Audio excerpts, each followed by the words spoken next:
দেখো আজকে কি হচ্ছে, এটা কি বানাচ্ছ? পনির পাসিন্দা। এটা কি কেটে নিয়েছো নাকি? এটাকে ছোটো ছোটো করে কাটলাম কুচি কুচি করে, তারপরে ভেতরে পুর পনিরটাকে দিচ্ছ? হ্যাঁ দুভাগ করলাম, করে এবার এই গাজর ক্যাপসিকাম এসব দিয়ে আর পনিরটাকে ছোটো ছোটো করে মিক্স করে এবার এটাকে পনির ভরে না ছানা দিয়েছো এগুলো? ছানা ভেতরে দিয়েছি আর পনিরটা এটা এটা দিয়ে এটা কি নিয়ে ভাজবে? এটাকে এবার এই কোট করে ভাজবে? কর্নফ্লাওয়ার একটুখানি ইয়ে করে নেবো, কোট করে নেবো, তাহলে এটা চিটে যাবে। নিয়ে এটাকে ভাজবো, ভেজে যেটা বেঁচে যাবে সেটা একটু গরম মশলা ফোড়ন দেবো, গ্রেভি বানাবে? এটাকে একটু হালকা করে গ্রেভি বানিয়ে নেবো, মানে একটু মাখো মাখো হবে। আচ্ছা, মনে করে কেউ শুধুও খায় ভেজে এটা, তো আমি এটাকে একটু হালকা করে গ্রেভি বানাবো। আমি এটা নিলাম, এই দুটো ভাগ করে নিয়েছি। এবার ভেতরে পুরটা দিয়ে দেবে? ভেতরে পুর দিলাম, নিয়ে এটাকে চিপে একটু গ্রেভি ইয়ে করে দেবো, কর্নফ্লাওয়ারের একটু কোট মাখিয়ে দেবো, নিয়ে ভাজবো, হালকা তেলে ভাজবো, খুব বেশি তেল লাগবে না, ব্যাস এমনি করে দিয়ে দেবো।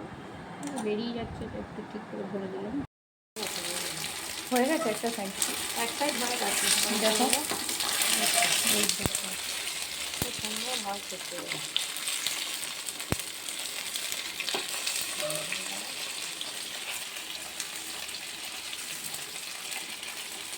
এটা কি ওষুধ নাকি ছোটোটা? হ্যাঁ হ্যাঁ হ্যাঁ হ্যাঁ, রসুন আছে, রসুন বাবা দাদু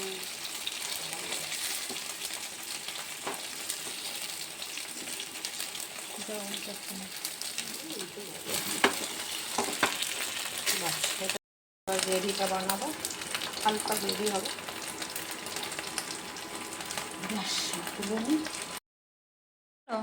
হ্যাঁ গ্রেভিটা হয়ে গেছে, একটু মধু দিলাম, ও আর একটু নুন একটু দিলাম, মধু দিলাম। মশলা দিয়েছো নাকি কিছু? না মশলা কিছু নেই, এটা শুধু এই আছে।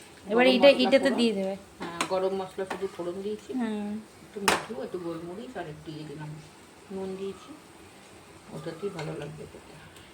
তাহলে এবার এইগুলো দিয়ে তারপর মিশিয়ে দেবো, ব্যাস। তো এটা তো গ্রেভি টাইট টাইট হবে, এটা তো বেশি ঝোল মাখো মাখো। যদি কেউ ঝোল খেতে চায় তো সে দেবে, আমার তো একটু মাখো মাখো ভালো লাগে, মাখো মাখো করবো, খুব ঝোল ভালো লাগে না এটা, যদি লাগে তো একটু মাছটা দেবো। মেশাবার জন্য রং তো ভালোই এসেছে, খেতেও খুব ভালো হয়। এটা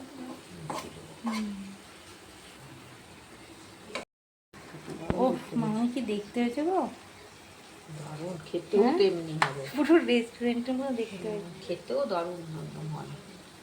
কি বলে নামটা? পনির পাসিন্দা। আর মশলা নেই তো কিছু, ওইটা দিয়েই হয়ে যাবে।